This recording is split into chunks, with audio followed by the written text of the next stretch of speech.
Hello, dear fans, friends, and subscribers. Welcome to the Friday edition of the Cricket Happening Show with your host Ram. And on this Cricket Happening Show, the first Test match of the the Bangladesh versus Sri Lanka is very well poised, but there is a threat of rain coming into the final day. In fact, Sri Lanka scored in a very quickly today to actually declare the innings close at 274 for 6, and Upul Tharanga getting his first century on home soil, and in fact the Bangladesh were set a target of 457 runs to actually win the match, and they scored 67 of those. And now Bangladesh on the final day at the Galle International Cricket Stadium will be requiring 390 runs with all their wickets intact. So it is absolutely well poised, but as said, there is a threat of rain, and especially considering that's the final day, one would definitely see a lot of cracks appearing on the pitch, and probably we are definitely going to have a result. But as I said, the threat is the rain. There is a lot of rain forecast on the final day, and that could probably save Bangladesh in this particular match. So that is something that we'll look at. And while I'm talking to you, I'm taking you live to the cricket ground here in Dunedin. And as I'm talking to you, yes, the umpires have just pulled off the bails, and it's lunchtime here at the University Oval in Dunedin.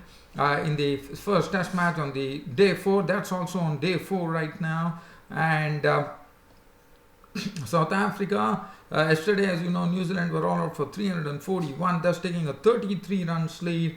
And South Africa today, it has been a bit of a slow going, one could say, as they have lost one more wicket. The Hashim Amla was gone, and right now the score reads 100 for 2. Jean-Paul Duminy 32 with 4 fours. Dean Elgar with 40 with 4 fours are leaving for lunch. Duminy has been really struggling. I would say he has been pretty lucky too, as he has been really getting finding it very tough to negotiate, especially with the spinners. So that is something we'll look at. So first, what I'm going to do is we are getting on to the Bangladesh Sri Lanka match.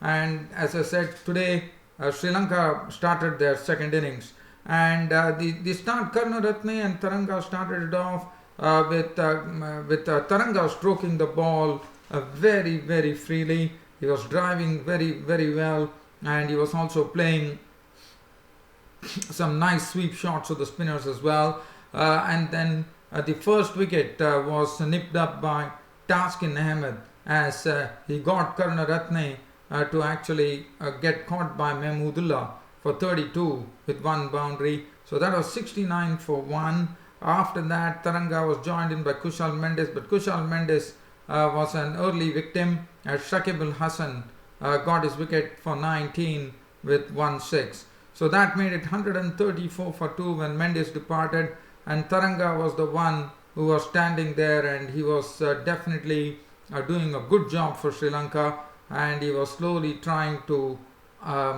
get a bit start scoring the runs a bit quickly as well, as Chandimal joined him. Chandimal, he took his time, but definitely I would say got himself into some sort of form today with an unbeaten 50 to his name with 4 boundaries. Gunaratne and then Shakib Al Hassan, after taking Kushal Mendes' wicket, he also dismissed Gunaratne very quickly by actually clean bowling him for naught, which was again a big wicket.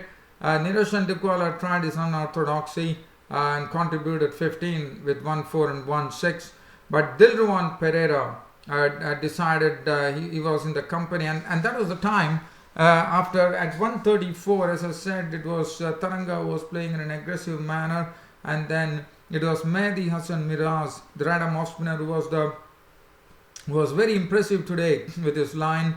In fact, he picked up that important wicket of Tharanga by getting him clean bowled for 115. And as I said, Upul Tharanga was scoring his first century on home soil. 115, 11 fours and 2 sixes. He also used his feet very well to the spinners, one thought. And Dilruwan Pereira was the one who enabled the declaration for Sri Lanka with a quick knock of 33 with 5 fours and 1 6 before Mustafizur Rahman picked up his wicket, and Sri Lanka had notched up 274 runs after playing 69 overs. The 274 for 6, Rangana Herath applying the declaration, thus setting the Bangladeshis 457 to actually win the match. So Shubhashish Roy 7 was none for 34. Mehdi Hasan Miraj bowled a very good line. He bowled a probing line, and it was not easy for the Sri Lankan batsmen. They had to bide their time at the crease. 20 overs, 177 runs and 2 wickets is not really telling the way Mehdi Hasan Miraj bowled. Mustafizur Rahman 9 overs, 4 minutes, 1 for 24. He only got the last wicket of Dilruwan Pereira. Shakib Al Hasan 25 overs, 2 minutes, 2 for 104. And Taskin Ahmed bowled 8 overs, 1 for 32. So 274, and they also knew that there is a forecast for rain, so they decided to score very quickly. And after that, Bangladesh was set a target of 457 runs to win the match. And in the 15 overs that Bangladesh faced, I thought they played, especially Soumya Sarkar was really playing a sparkling innings. He scored an unbeaten 50. It is his second 50 in this particular test match. So he was not out on 53. And what he did is, initially Tamim Iqbal and Soumya Sarkar, especially Soumya Sarkar, who was in sparkling form, actually went after Rangana Herath in a big way. In fact, he slammed Rangana Herath for a lot of boundaries. Out of the maximum boundaries he hit, it was for the spinners. And one has to say it was Rangana Herath and Dilruwan Pereira getting a stick there from Soumya Sarkar. Soumya Sarkar is an attractive player to watch, an youngster, and he did a fine job. In fact, he scored the lion's share of Bangladesh 67 for no loss after half an hour before the scheduled play. The play was called off due to rain, and at that time Bangladesh had anchored themselves at 67 for no loss. Soumya Sarkar is not out on 53 with 6 fours and 1 6, and Tamim Iqbal was not out on 13 with 1 boundary. They will be resuming the battle tomorrow, provided the rain gods stay away. And as far as the bowling was concerned, Tharanga Lakmal bowled a good line. That was the time when Soumya Sarkar and Tamim Iqbal were very watchful. 6 overs, 3 minutes, none for 8 for Lakmal. Dilruwan Pereira 5 overs, 1 for 24. Rangana Herath was really given a real slashing by Soumya Sarkar. 4 overs cost him 32. Gunaratne bowled, and that was the time play was called off. So Bangladesh really have a big target now here. Let's hope that the match starts tomorrow. In the sense the rain gods stay away. Bangladesh will be requiring another 390 runs with all their wickets intact. So we definitely have a game on hand. But definitely one would at this particular stage, if at all the game goes through with the rain gods not intervening, then probably one could say that it would be Sri Lanka who would be favourites to win it, especially considering that's the final day, and one is sure we are going to see something drastic happening in Galle on the final day. But nevertheless, Bangladesh are also a very talented outfit, but not taking anything away from them. But it's all about, I think definitely the edge lies with Sri Lanka. Well, from here, and also 390 is a big score to chase. I mean, even if they probably can try to draw it. So Bangladesh will be hoping that the rain gods intervene, and they sit pretty. So, but anyways, so that is as far as that particular match is concerned. Stumps on day 4. And let's now look at the South African New Zealand game. Lunch on day 4, as I said. The situation here is the South Africans have just gone for lunch on the 4th day at 100 for 2. So they are basically, if you nip off the 33 runs lead that New Zealand took in the first innings, they are actually ahead by 67 runs. And Bolt, I thought in this session bowled very well. He had a lot of the batsmen edging. Wagner was the one who took the wicket, of a big wicket of Hashim Amla who actually gave a very easy catch to short mid-wicket. But as I said, I would say definitely it has gone to the really gone to New Zealand as far as the first session of the 4 days play at the University Oval in Dunedin is concerned.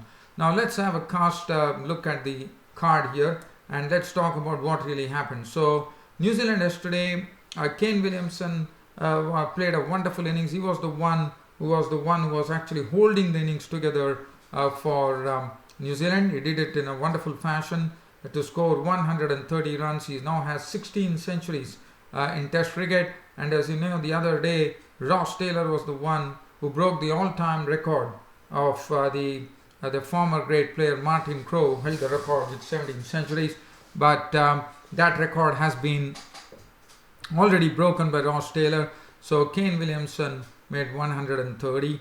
It was wonderful knock. He was confidence personified. He had 18 boundaries in that wonderful knock of 130, which enabled New Zealand to get the lead.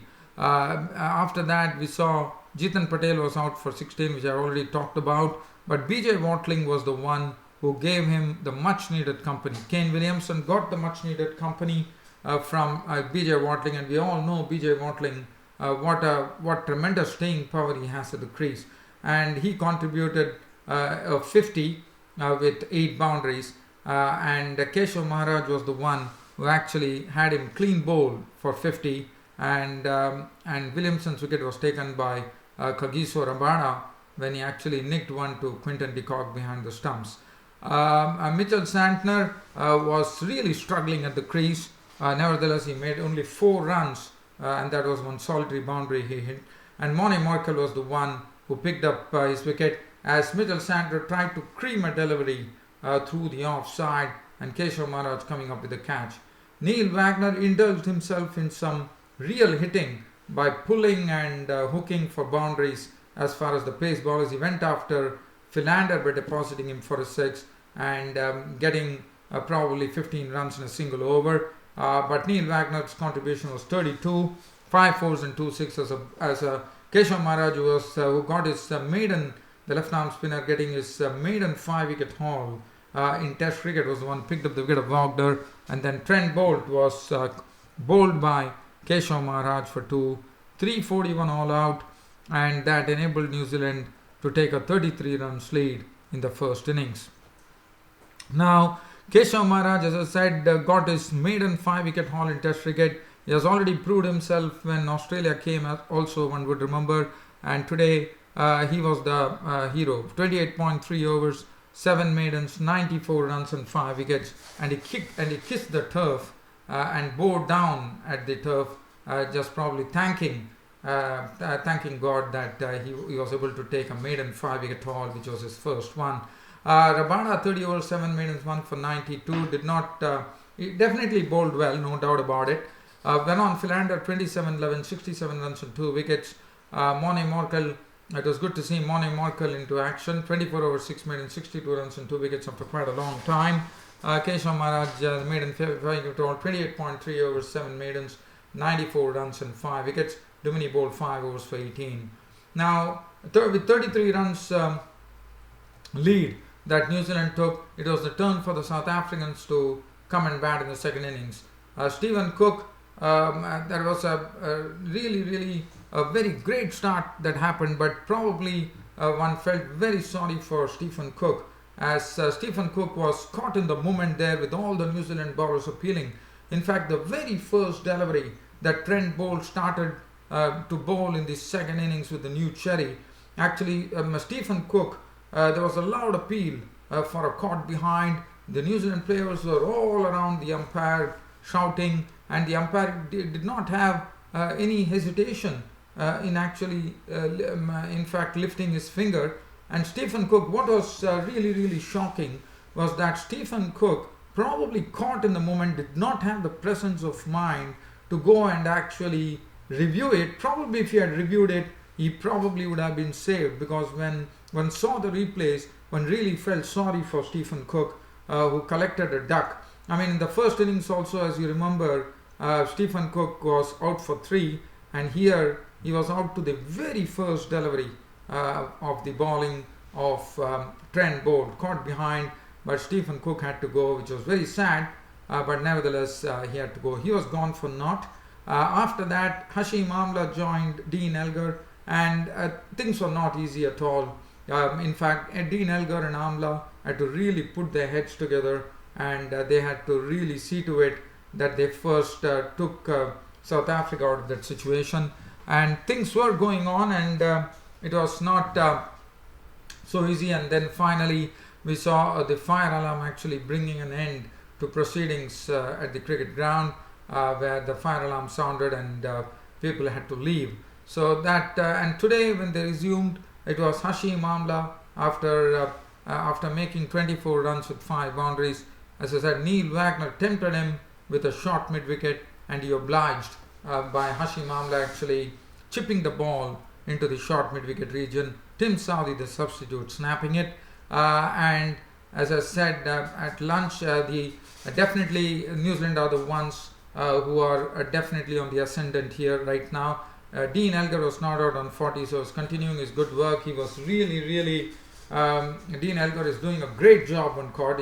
He made a century in the first innings, as you know, but even in the second innings he's playing a good hand. He's really holding up the South African innings with a wonderful knock. Duminy, well, I wouldn't say it hasn't been an impressive innings from Duminy. He has been really struggling. He has not been really able to time the ball to perfection. Probably luck is something which is really aiding Duminy today, as South Africa, as I said right now, while I'm talking to you on day 4 of the first test match between New Zealand and South Africa. New Zealand have gone to lunch, so South Africans have gone to lunch at 100 for 2, so essentially they're only 67 runs ahead. Elgar is not out on 40 with 4 boundaries. Duminy is not out on 32 with 4 boundaries. And as far as the bowling is concerned, Boult has done a fine job. He's bowled an excellent line today. In fact, 12 overs, 4 maidens, 1 for 24 for Trent Boult. Neil Wagner was the other wicket taker, 13 overs, 4 maidens, 1 for 21. And Trent Boult actually took the wicket yesterday, as you remember. Mitchell Santner, the spin that we saw, 5 overs, 2 none for 6. And Jeetan Patel in particular has troubled JP Duminy to a great extent. 8 overs, 3 maidens, none for 26. So that battle is sounding really interesting. And also there were 2 shocking reviews taken by New Zealand. So basically they have also lost their reviews, I reckon. And the commentators were really telling that this was a real shocker as far as reviewing was concerned, when they know there was a daylight gap between the bat and pad, and still the New Zealanders actually reviewed it. So they have lost their reviews. 8 overs, 3 maidens, none for 26 for Patel.